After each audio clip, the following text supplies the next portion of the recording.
Good morning, welcome to a very late Friday Waffle. It's Saturday morning and it is 9:43 in the morning. I was going to go to the park run this morning, which starts at 9:30, but unfortunately last night, just before I went to my bed, about midnight, I went into my little boiler heating cupboard thing where I've got all my kind of jackets and things, and I noticed a pile of water, It's not a pile of water, a puddle of water, on the floor, and I noticed excuse me, I noticed water dripping from underneath the boiler. I think there's three pipes, obviously the hot water going into the boiler, and there's a little kind of shut off valve, and I noticed water was dripping out of one of these, so I've had to close it down, switch it off, which means I don't have any heating, I don't have any hot water. So I wasn't going to go to the park run this morning, come back all smelly and stinky and have no means of washing myself. Well, I could if I was going to use stone cold water, but given it is absolutely bloody Baltic outside, I'm not going to do that. So yeah, late Friday Waffle. I was otherwise engaged last night. Had a good night last night. I'm not going to tell you what I was up to, but anyway, yeah. Hence the reason I'm doing this just now. Hence the reason I've got two jumpers on, because I'm sitting here with no heat, heating, as I've told you. Still got an annoying cough. It wasn't the flu. I mean, people talk about, I had the flu for 24 hours. I had a 24-hour flu. No, you didn't. You had a bloody cold. A flu is something that is connected to a boiler. No, sorry, I'm going the wrong way. Hang on a second. That's my... Sorry, that was an Amazon parcel arriving. What was I talking about? Aye, no, you didn't have the flu. The flu is something, if you get the flu, you know about it. You're going to be out of commission for a week. And you feel like you're dying. So no, it was a cold that I had. But I don't... I'm pretty lucky I don't get many colds. I couldn't actually tell you the last time I had a cold, apart from the one that I've got just now. But yeah, it kind of kicked in about 2 weeks ago, and it was pretty shit. And it's been getting better, but I've just got a wee tickly cough now, so I shouldn't complain too much. What was I going to say? Yeah, last week, what was I up to? I had a really busy week, actually. On Tuesday, I went to see the film... Oh dear. I went to see Creed 2 in the cinema. Now, being a kind of 80s kid, I am a massive Rocky fan. You know, the first 2-3 Rocky, well, maybe not the third one, but the first two Rocky films are just brilliant. I love Sylvester Stallone. I like him as an actor. He's not the greatest actor, but you know what, especially in the Rocky films, he's a likeable person. You know, he's down on his luck. I actually watched the first one last night. So yeah, massive Rocky fan. I've watched them countless times, and obviously Creed 2. It's Apollo Creed's son. I'm not going to tell you how it finishes. You can probably guess, but yeah, pretty good film. It's obviously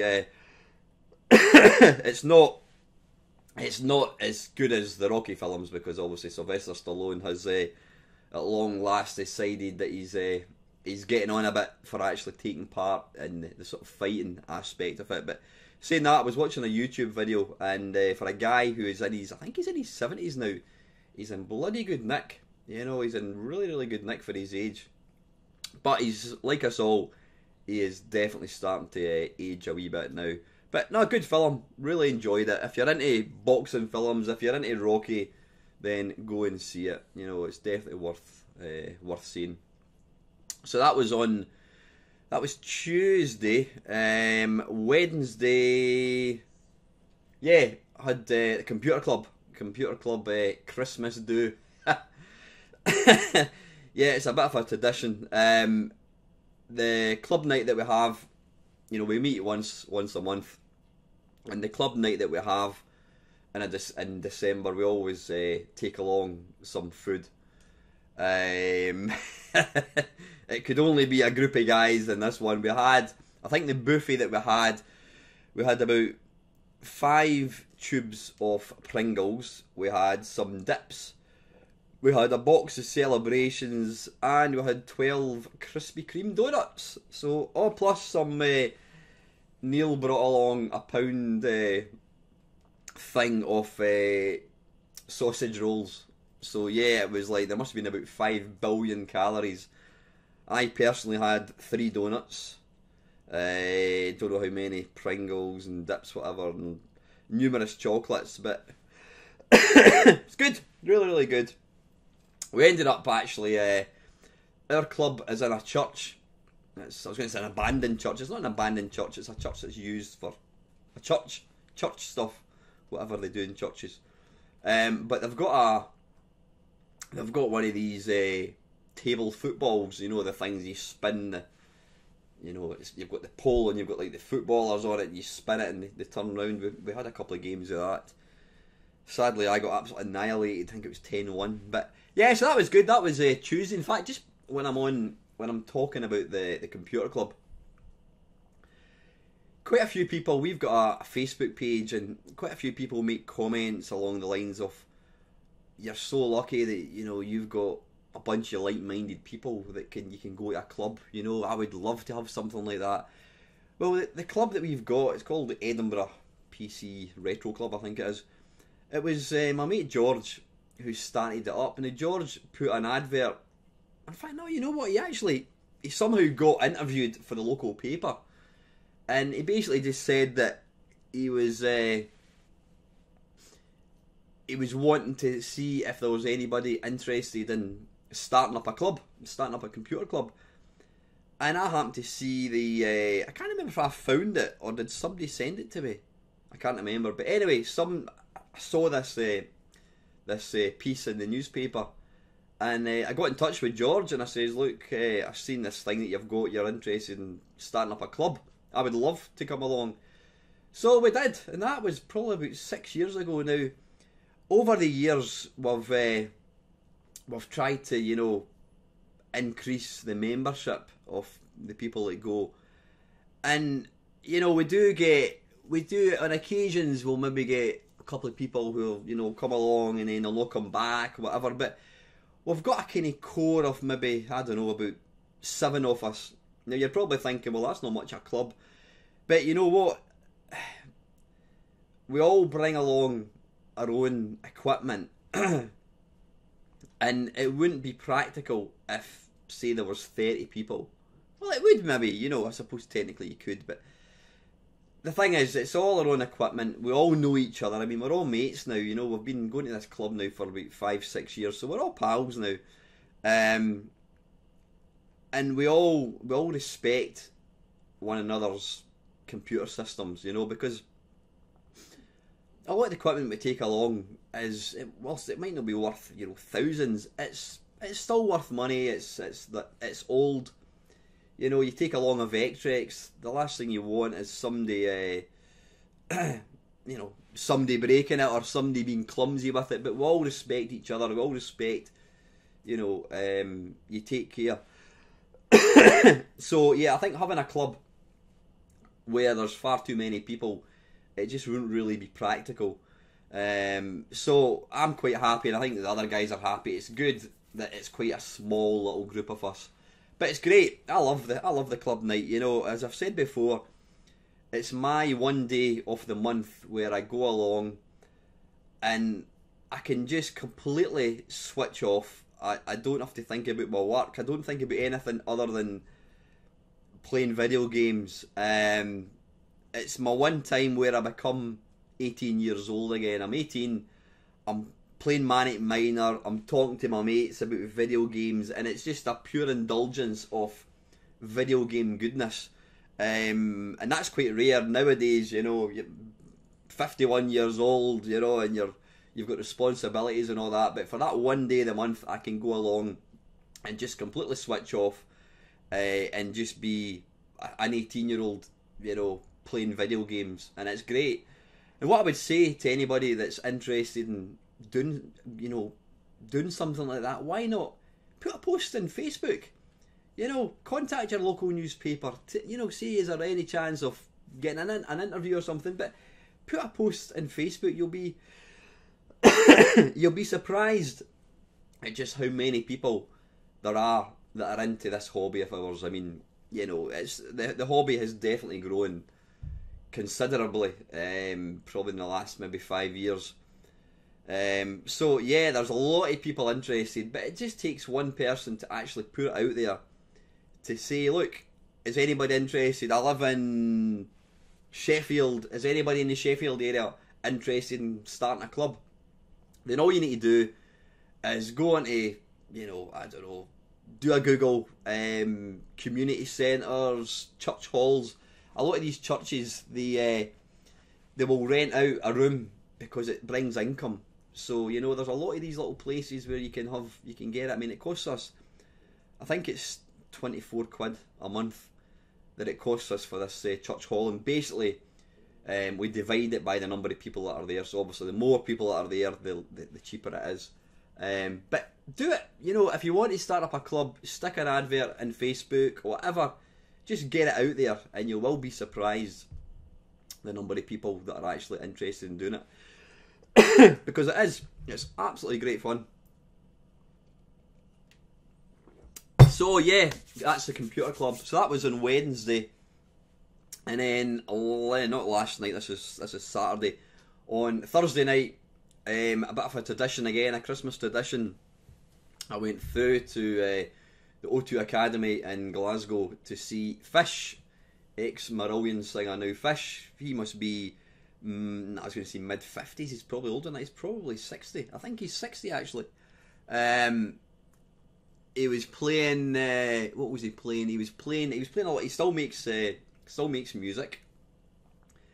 He was playing. He played a lot of his kind of, you know, his more modern stuff, his kind of solo stuff. But he played a lot of tracks from Clutching at Straws album, which is one of my favourites. It's probably my most listened to Marillion album.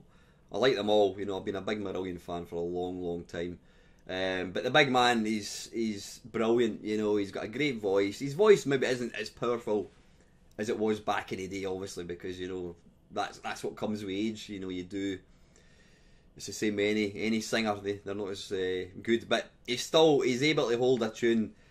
He's still got the presence. I mean, he doesn't keep that well. He's got problems with his back. I mean, he's huge. I mean, he must be about 6'2".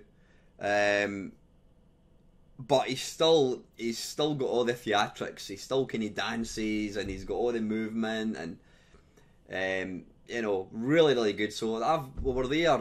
I went with two mates. We were there last year, and then we were there 2 years before that. So it's a bit of a Christmas tradition. We always like to go and see Fish. That's always Glasgow's always his last concert on his tour. So. Yeah, if you're a Marillion fan and you get a chance to go and see him, go and do it. That was good. So that was Thursday, I said, and then last night I was. I'm not going to tell you what I was doing, but anyway, yeah, that was. I had a nice night last night. So that was my week. My works night out was actually on Thursday as well, but I couldn't go. To be honest, it wasn't a really well organised works night out. If they'd actually asked us, I would have told them, look, I can't make it, I've got a concert, can we make it another night? But it was on a Thursday night, so even if you could go, you couldn't drink because you're driving the following day. So yeah, I missed that, so I'm not going to be having a works night out at all. I'm out next Friday with a couple of mates and their wives. I'll be playing Mr. Gooseberry, going along on my own. But yeah, that's my Christmas night out next week. So that was my week. My week in summary. Have I been playing any games?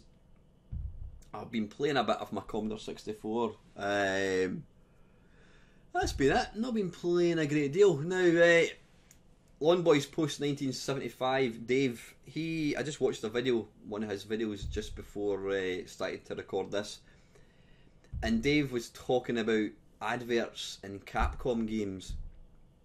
Now, I don't really follow modern games at all. I'm really not up to speed with modern gaming at all. So, you know, there's a lot of things that happen in this industry, and I'm not aware of it unless one of you guys tell me, because I just don't I'm not really interested. That's the thing. But the point Dave was making, apparently Capcom are is it Street Fighter 5, whatever it is. Excuse me.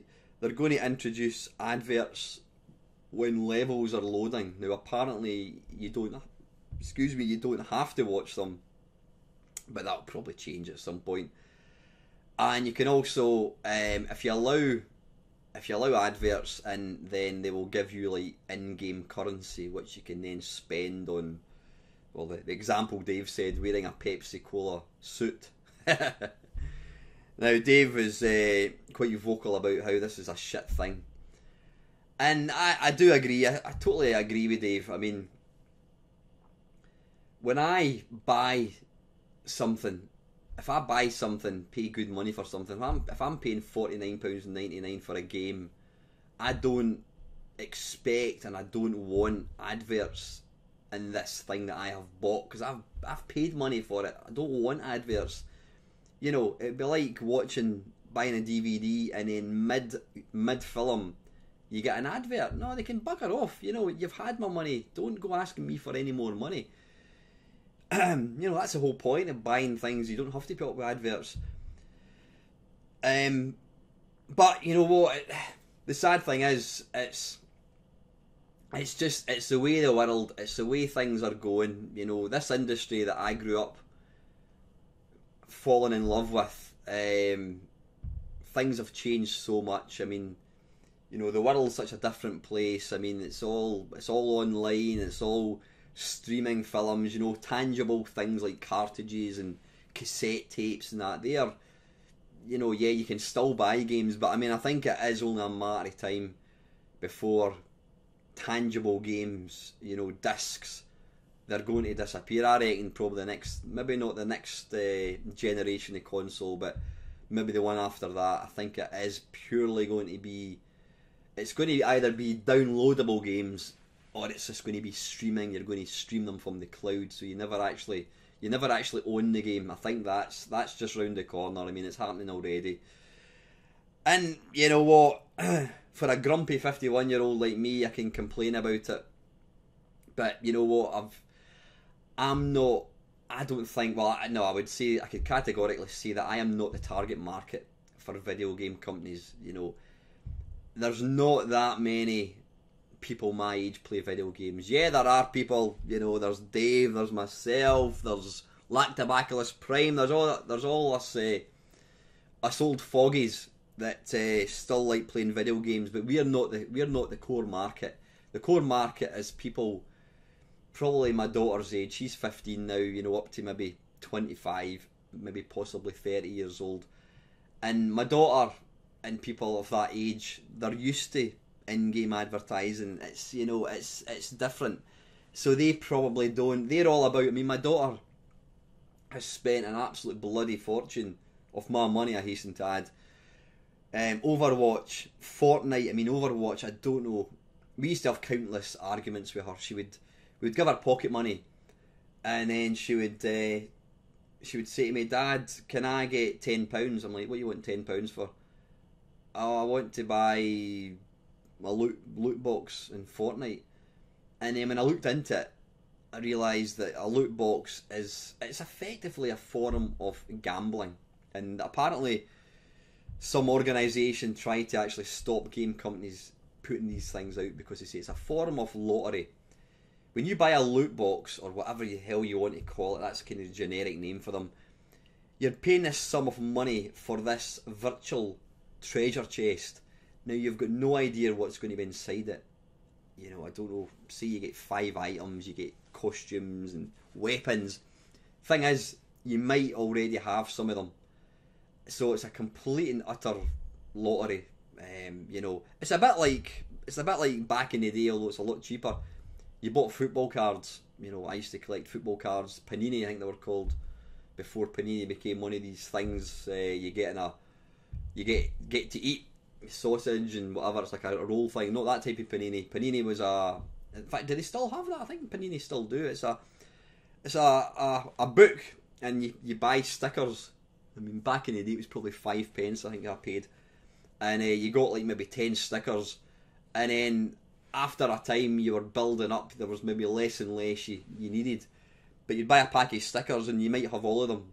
You might get one that you've not got, and it's kind of the same for video games, but obviously video games are a lot more expensive. So yeah, these loot boxes, you're paying £10 and you might get one thing that you've not got.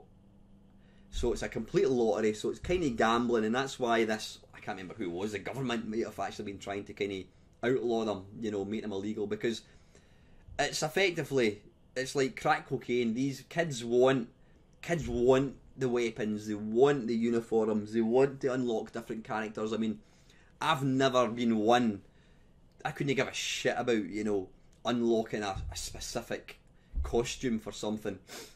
Maybe because I'm old school, and that's the reason why. But kids my daughter's age, they love being able to unlock all these uniforms and skins, as they call them. And yeah, if you play the game long enough, some of these games you can, you can build up currency and you can buy them yourself, or else, if you want, you can buy a loot box and you might, now that, the word might, you might get the thing you're looking for, or else you might not. So yeah, this generation, they're used to that. For people like myself and Dave, we're old school. And that kind of led me on to thinking about, I've become aware that the more recent a console, the less interested I am in actually playing it. You know, my PlayStation 4, I mean, I do like the PlayStation 4, I'm glad I've got it, I've got a few games that I do play, but, you know, I couldn't tell you the last game that I bought. Well, I bought Red Dead Redemption 2 right enough, but I couldn't tell you, I've got no idea about the games that have come out for it. I don't go and look to see, oh, I'm going to buy a game for it. I've not got a huge amount of interest. I mean, I'll be honest, the Switch, I bought the Switch, I've got a few games, you know. The Switch is a lovely machine. Do I play it? Nah, I don't. And, you know, it's the same with the Xbox. I bought the Xbox One maybe 2 years ago. I can probably count on two hands the number of hours I've actually played it. And I've come to realise that, you know, the older I've got, the less interested I am in playing these systems. I don't know what it is about them. Well, I do know when you get to a certain point in life, you start to, you seem to have, I mean, I'm now living my own, as you know. Technically, I should have a lot more time to myself. And I do have a lot more time to myself, but I seem to spend, there's other things I want to do, and I don't seem to have a lot of spare time to sit and play games. So when I do play games, I'm particularly choosy about what I want to actually play. I mean, last week, yeah, I completely forgot to mention that. I've been playing my since getting the new joysticks onto the MAME cab, I've been playing it quite a bit. Yeah, a couple of days last week I was playing it for quite a few hours. I'll put my dinner on and I'll go and I'll fire up the MAME cab, you know, for half an hour when I'm waiting on my dinner cooking. But yeah, so it's a kind of time thing for me as well. There's nothing that can beat firing up a game of, you know, Berserk, having a couple of games of Berserk. You know, you can pick it up, play it for 10 minutes, put it down, go and do what you want to do. But the more modern, the sort of console, the games demand more time, they demand investment. I mean, I've got a mate, he's played, was it Mass Effect, I think it is? I mean, I've got all 3 Mass Effects, never played them. And he's played, I think he's played through Mass Effect, I don't know what one it is. He's played through it like 3 times. And he'll put like 100 hours into playing one game. Now, I'm not going to knock him for that, but I just would not do that. I think I am, as much as I don't think I look my age, I certainly don't feel my age. You know, I think I'm in no bad nick for an old git. One thing that you can't do, I mean, I always say to people, age is just a number, and it is. But the one thing you can't do is stop time. I am getting older, and, you know, I'm not going to be here forever, not at all.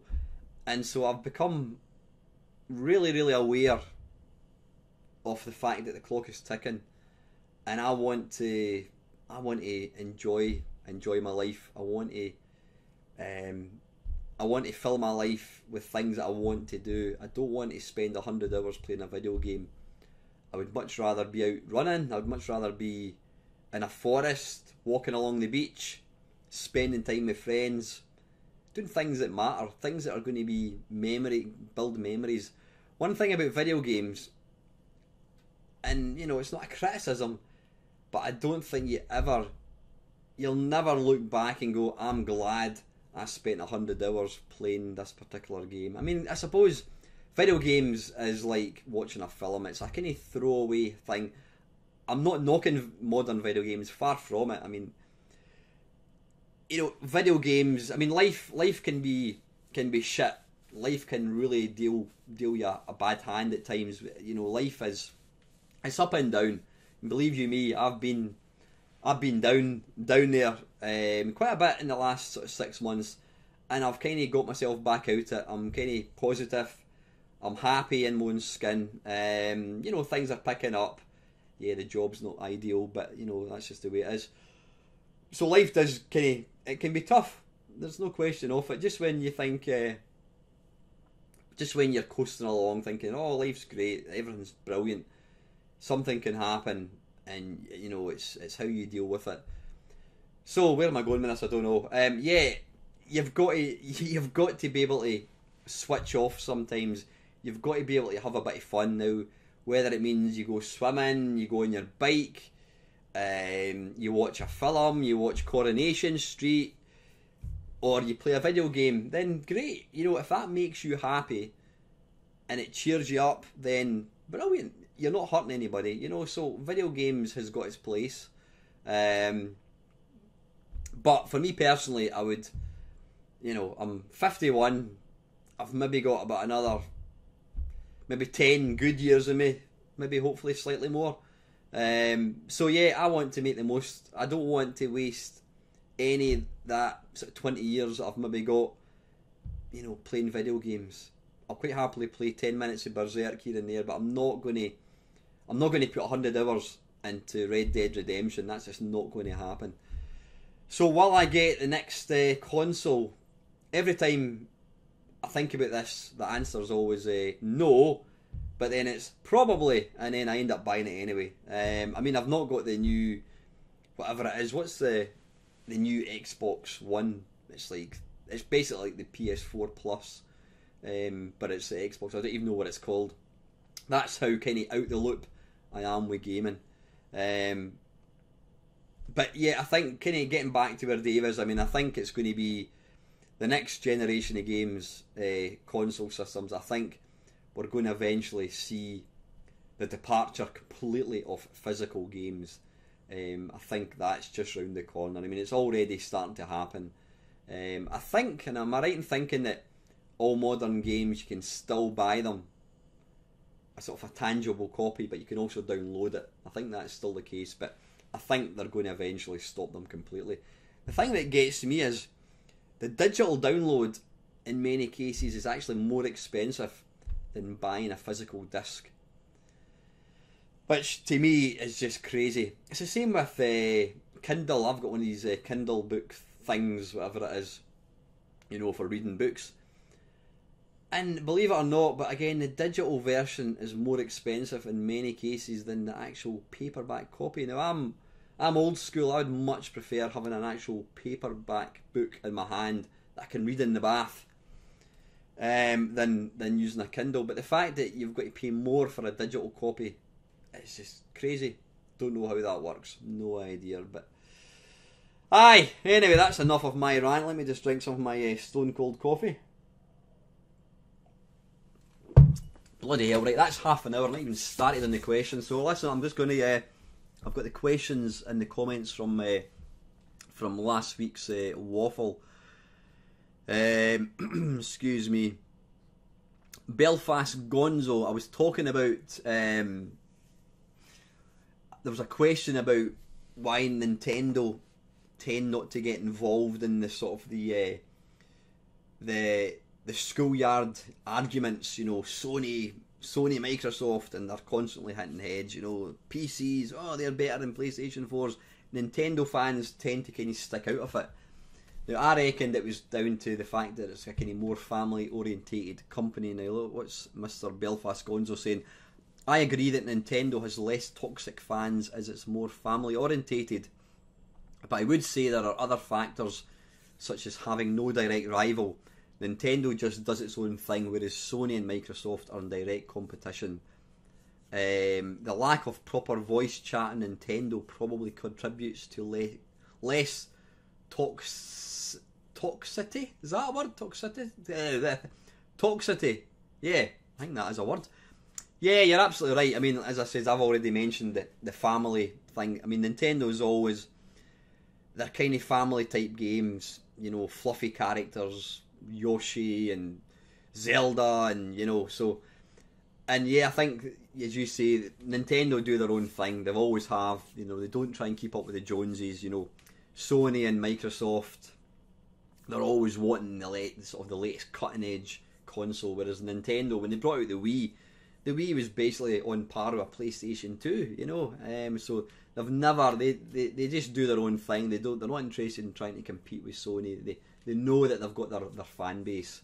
And I think, yeah, you're saying there about voice chat. I mean, I've not played online for a long time, but I do know, you know, talking to people, that the whole voice chat, you get the little arseholes who are just aggressive and that kind of thing. And so, yeah, you're probably right, actually. The fact that you don't have that in Nintendo probably does help it as well. So, anyway, thanks for the question, buddy.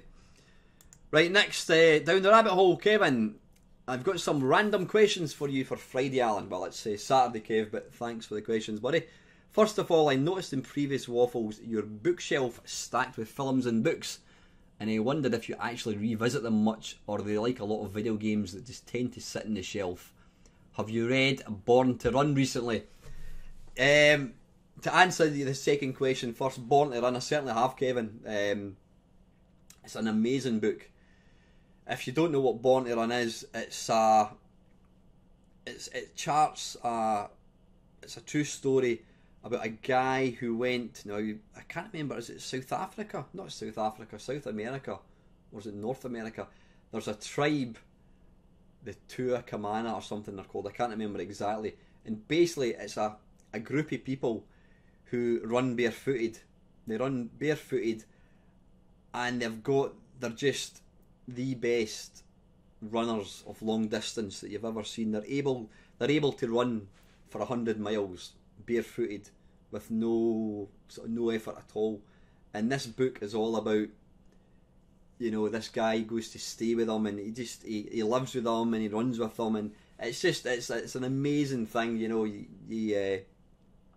it's quite, there's not an anecdote, but one part I remember about it was this one guy. He was such a good runner that they said, look, can we put him in for one of the sort of world class racing events? And Nike were going to sponsor him, so they bought him like the best pair of running shoes you could get. And mid race, the guy actually took them off and ran barefooted. You know, I can't remember if he won the race or not, but yeah, it's if you're into running, or even if you're into sport or motivational books, then go and check it out. I might actually read that again. It was a good few years ago that I read it, but it's a really worthwhile read. You'll get it for pennies on Amazon, unless of course you buy the Kindle version, in which case it'll be $19.99. Right, the first part of your question, Kev. Yeah, I've got a lot of DVDs, books. When I was moving house, I had all the DVDs boxed up, and I thought to myself, why am I? What's the point of taking these to my new house? I'm never going to watch them. And I came very close to tossing them out. I thought, I'm not going to watch them. Why? Who watches DVDs? You know, it's all Netflix and streaming videos and that kind of stuff. But then I just thought, nah, I'll just hang on to them. And I'm glad I did, because, you know, come the Armageddon or the apocalypse, when the internet goes down, I'll still have my DVDs that I can watch on my DVD player, which I don't actually have. But I do have a PlayStation 4, although I should maybe buy myself a DVD player.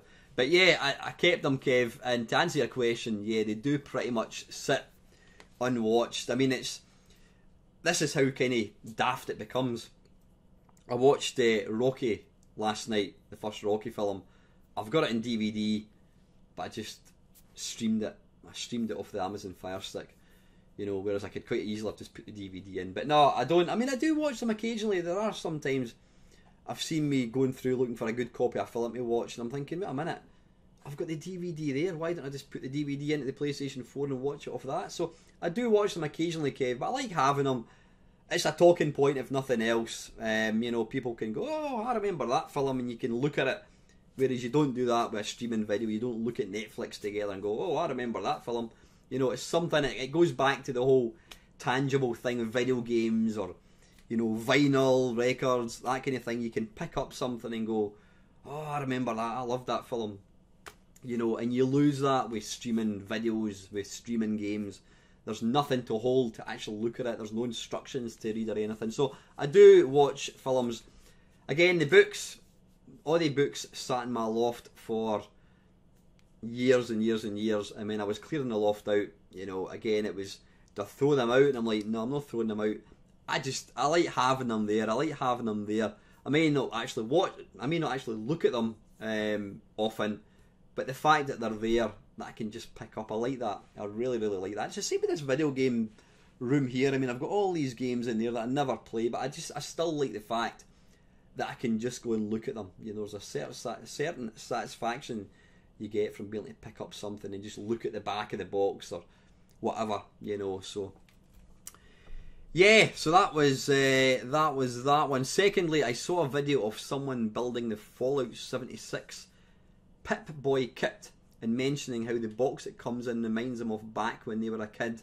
There were items really from the 1950s sitting around that came in boxes just like this. But I wondered if that's more of an American thing, or were old 50s items sitting around a lot back when you were a kid. I know what you mean, Kev. Now, I think, to me, that a lot of the 1950s kind of iconic things, they were kind of advert related. You know, they were generally tied into a product, whether it was Pepsi Cola, Coca-Cola, or I don't know, cigarettes or whatever. And I kind of intrinsically think of these things as being more an American thing. Yeah, there were. Of course there was adverts in the UK in the 1950s. Excuse me, but I always think about, I mean, one of the things that I would love to do before I die, and I don't know whether I will ever get to do it, I would love to do it. And yeah, I mean, I should make a point of doing it, and that is to drive along Route 66, which is the road between the west coast and the east coast of America. I've got this strange obsession with 1950s America. You know, you've got the big hot dog drive-through. You've got the drive-through cinemas. You've got the sort of like the hamburger stalls. They've got these huge, big, massive hot dogs with legs, advertising things, and you know they just invoke a lot of memories. And I'm just fascinated with that whole 1950s kind of culture. You know, big muscle cars and Mustangs and open top Chevys and that kind of stuff. So I would love to hire an open top car and drive across Route 66. My mate actually told me if you do it, you need one with air conditioning because it's way too warm. But yeah, there was there was a lot of 1950s type things kicking about. But like I said, Kev, I think it's more an American thing. But it's quite a fascinating thing. I don't know why. I don't know what it is about that kind of period in time that makes it so interesting. But yeah, there were things back when I was a kid, Kev. I can't remember offhand. It's like I said, it tends to be more an American kind of thing. You know, there just seem to be adverts were always bigger and better, and there was always a lot more things out there. You know, advertising stuff. So yeah. Thirdly, still on the subject of Fallout 76. This YouTuber was pretty annoyed that in the game the zombie type enemies have guns and said no zombies ever have guns. Is that true? I've not seen a zombie that can fire a gun as yet, but it's not to say that some of them wouldn't be clever enough. I don't know. Certainly, The Walking Dead. I've not seen any. I've not seen any zombies with a gun. Were there never any video games, even really old games, with armed zombies? Zombies is an interesting thing. It's quite a modern type thing. I mean, as a kid, you know, when video recorders came out, you know, you could hire tapes. You know, there was all the video nasties. I'm talking about the late 1970s, early 80s. You had all your video nasties. You had the Warriors. You had Quadrophenia, which wasn't a video nasty, but it was like super violent. The Wanderers, Halloween, Texas Chainsaw Massacre, all these sort of things. Really iconic films. And one of the films, was it Dawn of the Dead? I think it was, George Romero. Now that was a zombie film, but that was about the only zombie film. That was about the only zombie thing that I knew of. Zombies wasn't really a thing apart from these films. And then you had like, there was Dawn of the Dead. I can't remember what there was a few of them. I mean, there was maybe 2 or 3 zombie films came out, and that was the only exposure that I personally had to zombies. But since video games have come along, the whole zombie culture has just absolutely exploded. I mean, you've got The Walking Dead. You know, they're a part of everyday culture, if that makes sense. Every game's got zombies, and people know what zombies are. Whereas, like I says, 20, 30 years ago, unless you were like over 18 and you'd seen, you know, Dawn of the Dead, zombies wasn't a thing. So it's quite a modern type thing. It's the same with sharks. Sharks seem to be in everything now as well. I suppose the fact that we've got this sort of like media that we can talk about things, we can make videos about sharks and zombies, and we've got video games. It's you know, these things. I mean, zombies and sharks are two of probably the most kind of common fears of most people. You know, you would die if you saw any of them. And so yeah, they're mega popular.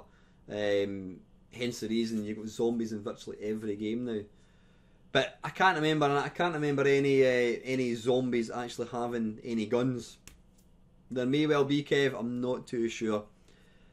Yeah, and Kev's saying there, I guess it would be hard for them to reload. I mean, they can hardly walk, let alone load a gun. So I don't think they would have the mental capacity or the physical ability to actually shoot a gun.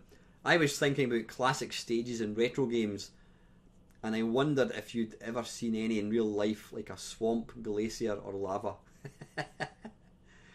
I don't think. I'm trying to think, apart from modern games like the Xbox 360, whatever, I'm trying to think, has there ever been, you know, the only game that I can think of, off the top of my head, there's 2 games that I can think of. Zombie, which is a massively underrated game on the ZX Spectrum. It was released by Sandy White. It was a sequel to Ant Attack, and it is a great game. I have done I'll try and put a link to my video up above. In fact, I'll just let you see a bit of the gameplay. It's a great game. You play the part of you play the part of a guy or a girl, and you've basically got to rescue your partner. And there's these zombies. It's like Ant Attack. You know, you've got these zombies that kind of walk about the town aimlessly, and if you walk up behind them, they then go into a trance and they will follow you, and you've got to try and kill them. Now, the only way you can kill them is by leading them up onto a wall, and when they fall off the wall, they die. It's a great game. You can also, you've got a helicopter which you can fly about in, and you can, what's real interesting, it's kind of like, it's almost like Minecraft, but back in 1984. You can pick up blocks, and you can pick up blocks and then drop them and effectively build little houses. So yeah, when you think about it, yeah, it was Zombie was the very first Minecraft. So maybe Sandy White needs to go and have a word and see if he can get some of that money that the guy that apparently wrote Minecraft, he wrote it for his kids. I'm sure he sold it for something like £22 billion. Was it Microsoft? I think it was that bought it. Just insane. But yeah, so there was Zombie on the Spectrum, and there was also, what was it called? Zombies Ate My Neighbours on the SNES, which is a really good game. Myself and Ava used to play that all the time. It's a multiplayer game. You've got to rescue your neighbours, and you've got these zombies that walk about. But apart from these two games, I can't really remember any other. I don't remember any Commodore 64 game that had zombies in it. It's like I said, it's a fairly recent phenomena. Aye, anyway, Kev, listen, mate, thank you very much. Some of my question answers are a bit rubbish, to be honest with you, mate. But anyway, as always, Kev, thanks for the question, buddy. Next up, Batman, stupendous waffle action. Been a bit chaotic for a couple of weeks and I haven't sent a question. Apologies for that, sir. So for a future Waffle Christmas gaming memories and gaming traditions, what's yours? I'd be curious to know. I've said this before, guys. Because I'm old. I'm older than most of you. In fact, I would, apart from Ian Hunter, I'm probably the oldest person watching. Well, I'm not watching this video. I'm recording it. I'm probably the oldest person. I'm one of the oldest sort of YouTubers, certainly making videos like this. I don't have the same Christmas memories that you guys have, because all my games, all my computer systems, apart from my very, very first computer, which was a Texas T1994A, and it was rubbish. My mum and dad bought me that for my birthday. After that, every single system that I bought, every game that I bought myself. So I didn't have the luxury of going down Christmas Day and opening up a Sega Mega Drive. Nobody bought me a SNES, nobody bought me a Commodore 64, nobody bought me a Commodore Amiga. So I don't have any Christmas memories relating to games, because I bought them myself. So, because the game systems were not tied into Christmas, I would buy them myself when I had the money. The only kind of memories I do have of Christmas and video games, I did, my mate Grant and I, he had a Spectrum and I had a Commodore 64. Excuse me. We would always buy each other a game. I remember I bought him, what did I buy him? I bought him Attic Attack. I think it was £5.99. And he bought me, what did he buy me? I think he bought me Cobra for the Commodore 64, which is quite a woeful game, actually. It's not as bad. I actually revisited it fairly recently when I was making a video, and it's not as bad as I remember it to be. But I remember playing that. There was also, I remember getting an Atari ST game. In fact, what I'll do is I actually found a photograph last night. Actually, I was showing somebody this photograph of me playing my Atari ST, and it would be 1987. So I'll let you see it. I'll put it up above. This is me playing my Atari ST in 1987. Check out the hairdo. Yeah, had that. But the only kind of Christmassy, New Year-y memory I have of video games was when Gauntlet came out on the Commodore 64. It was Hogmanay, which is a Scottish thing. It's basically New Year's Eve. And rather than going out with my mates, with a carry out and going and looking for a party, I decided to stay in and play Gauntlet on the Commodore 64, and I sat and I played it all night. I mean, I don't know what was this, like 1986, something like that. 1980, yeah, I think it'd be I would imagine it was Christmas in 1986, and I stayed in right through Hogmanay. I remember playing it, right through from midnight to the middle of the night. I just wanted to, play this game rather than going out, which is quite sad. Wasn't a bad version of Gauntlet, I have to say, but aye, that's kind of my only kind of Christmassy, New Year-y memory, as I say. But I didn't have anyone buy these systems for me, so I don't have video games is not intrinsically linked to Christmas at all, because nobody bought me one. Whereas somebody that remembers getting their Mega Drive, or maybe getting their Master System, or their ZX Spectrum. That must have been an amazing time. But I don't have these memories because I had to buy them myself. So anyway, Bat, thank you very much for that. The second thing you're saying here, you have my sympathy regarding daughters who don't use their mobile phones as fathers would like them to. Aye, did I mention that? Yeah, I mean, my daughter, she's got a mobile phone, and you know, she says, "Oh, can you come and pick me up, Dad? I'll phone you when I'm ready." So I try and phone her, and she doesn't have the bloody thing turned on. I mean, seriously. I always remember my dad, he used to have a mobile phone, a really old Nokia, and he used to keep it turned off. And I would go down and see him and say, "Dad, I was trying to phone you, your phone's turned off." And he would say, yeah, I don't want to waste the battery.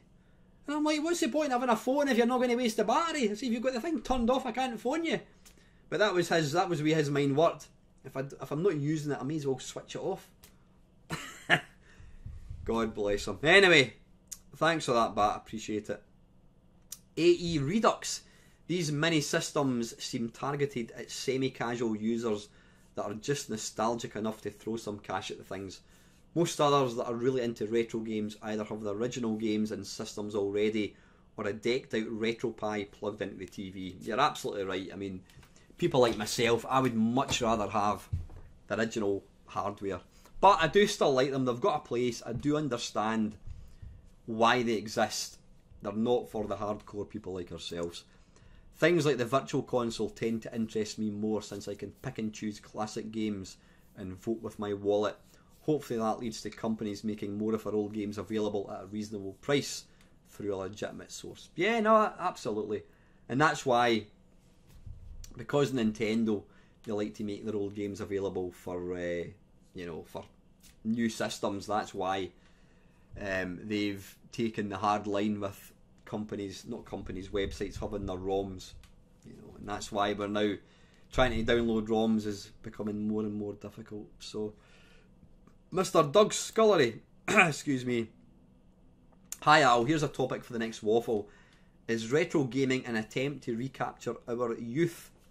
To relive past glories, to escape the tedium of middle age, to feel young and happy again? And as such, is it ultimately doomed to never live up to expectations? That's quite a heavy subject, Doug, but you know what? It's one that I've thought about quite a lot, and I've kind of spoke about it probably quite a bit as well. Why, if somebody says to me, why do you play retro games? It's there's various reasons. The main one is I do enjoy it. From the day that I saw Space Invaders in my local sports centre, that was the day that I discovered this thing that I'd never seen before.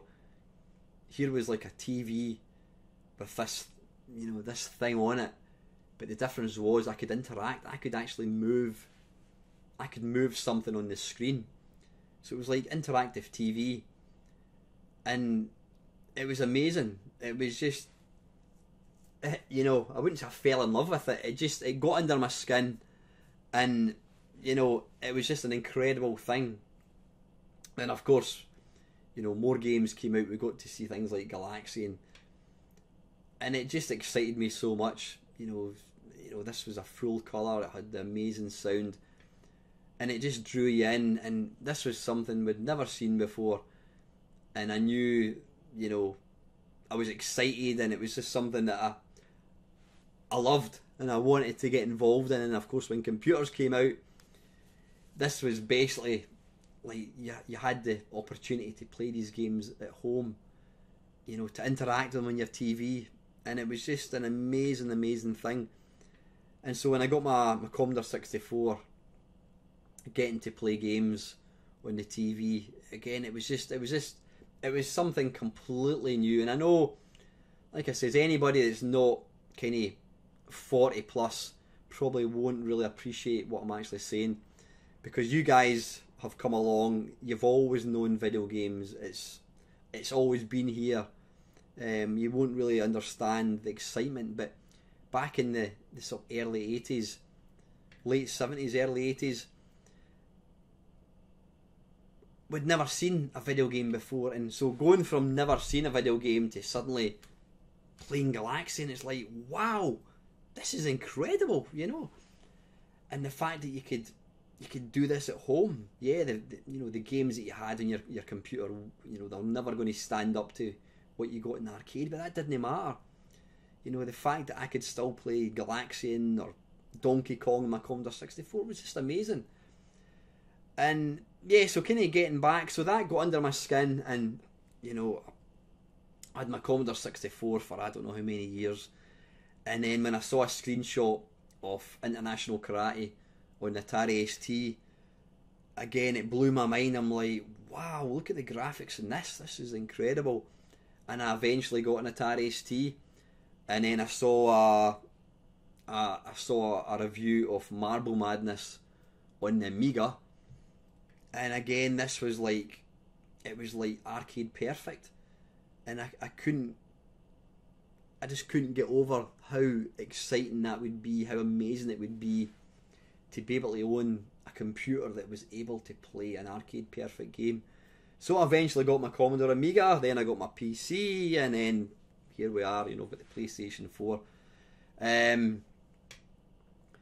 Thing is, when I tell people about my hobby, you know, when I talk about my video games hobby, I mean, I had a friend in last night and was showing them my games room, and I'm like, wow, look at all the different systems, and I said, you know what, I actually don't play that many video games, and I really don't play many video games at all. It's actually quite surprising. I surprise myself at how little games I actually do play, and you know, unless I'm making videos for my YouTube channel. The games I do play more are on things like my main cab, but I do, for a video gamer, I do play very little games. I kind of look upon myself more as a historian, a custodian of this hobby. As I've always said, I mean, see all these videos, all these waffles that I put out, and all the content that all my mates put out on YouTube. You know, when we're long gone, I would like to think that somebody somewhere is going to get a hold of all these videos that we make and we archive them somewhere, because you know, think about it, in 100 years time, somebody's going to be able to, somebody may be actually watching this video of me. I'll have been dead for 100 years. If you are watching this 100 years in the future, hiya. Yeah, I'll be worm food. In fact, I'll probably have disintegrated by this point. But you know, it's a wonderful thing that, you know, people like myself and Lawn Boys Post and, you know, Lactobacillus Prime and Down the Rabbit Hole and all my other mates that make videos, you know, they've got these great YouTube channels. We're archiving, we're historians of this hobby, and you know, somebody somewhere needs to collect all these videos together and put them somewhere safe. So yeah, I kind of look upon myself, I just like talking about the hobby. I like being around it. I'm not really into modern games. I'm not interested in Battlefield games or Call of Duty. I'm not interested in the slightest.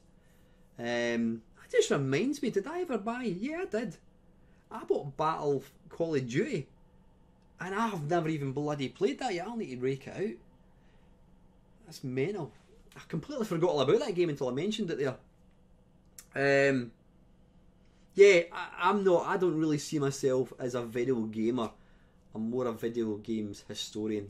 If you think that's a bit presumptuous or arty-farty, then yeah, I don't mean that to be arrogant, but I just like talking about it. The fact that I can talk for 59 minutes about shite says it all, you know. But yeah, playing the games, I mean, you were mentioning there, Doug, about it's the old, you know, nostalgia. And nostalgia is a huge part of it. I remember maybe about 10 years ago, and it's, you know, I don't know what it was. I think it was just, well, no, it was maybe 10 years ago.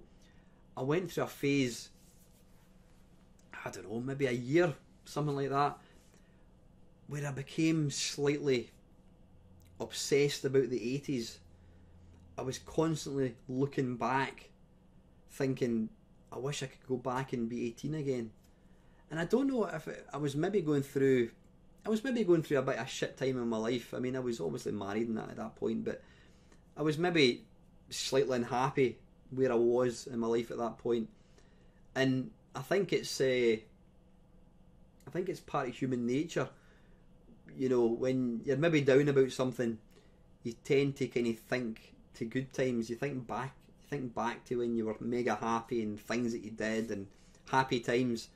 And the 80s for me was a very, very happy time. I loved being alive in the 80s. I loved being at school. The whole computer thing. I was just 17. I didn't have any cares in the world. You know, getting a girlfriend for the first time, and it was an exciting time. You know, you didn't have any real responsibilities. I still lived at home. My mum and dad were still there. Everything was rosy. It wasn't, you know, don't get me wrong, there was plenty of times where I was pissed off back in the 80s. But when I look back, I always think it was all fluffy and happy. And so, yeah, playing video games that I played back in the 80s, it just takes me right back. It takes me right back to a specific time. I mean, when I think of things like Wave the Exploding Fist, it just takes me right back to, was it 1985? Was it 1984, 1985? 85 it was, I'm sure. Yeah, it just takes me right back to the summer. And my mate, Grant, he would come down. We were off school at that point. We were off for the school holidays, or did I left school? I can't remember exactly, but anyway, I think I wasn't working. I think it was mid 85, I'm sure. I might be wrong. We were off for the summer holidays. I was working part-time.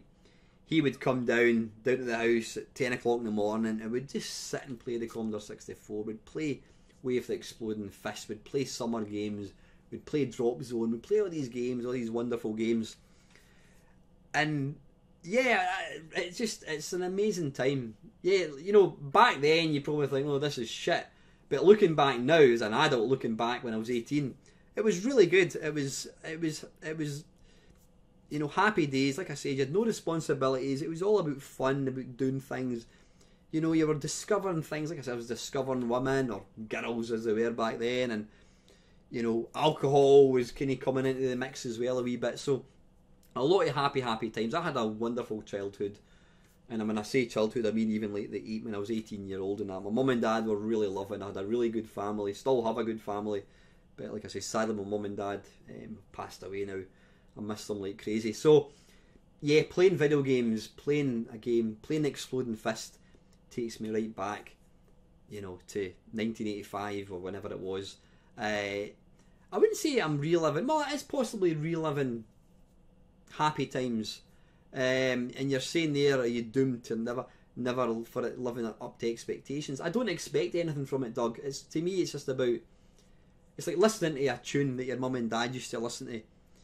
When you listen to a nice tune, it just you think about that time in your life, and 9 times out of 10 it will bring a smile on your face. And it's the same with video games. When I play video games, it takes me back to that point in my life.